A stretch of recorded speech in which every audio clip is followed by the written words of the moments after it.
A se sovětskými vojáky se vám tady bydlí jak? No, myslíte, že dobře?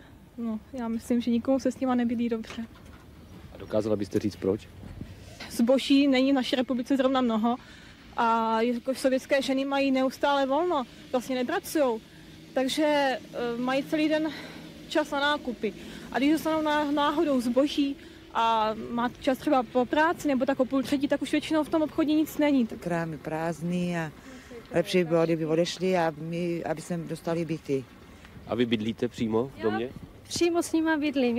Je to nová bytovka, 3 roky teď postavená. V prosinci teda předaná byla.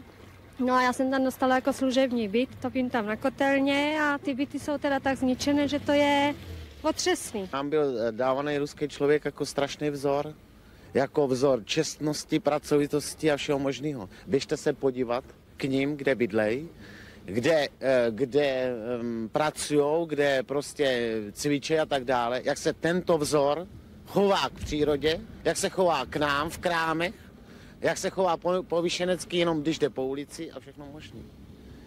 To, co udělali v 68. a to, co tady jsme od nich zažili, už budou mít strašný problémy, aby ne naše generace, ani příští generace, ale další generace, aby přesvědčili, že to někdy v životě vůbec s náma nebo s kýmkoliv jiným mysleli dobře. Že se vám tu dobře?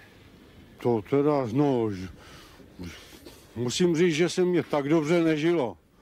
No a jestli máte na mysli tu záležitost tady s těma našima hostama, tak to teda. Kdybych se dožil až odtáhnout, tak klidně natáhnu ráfy, to vám říkám.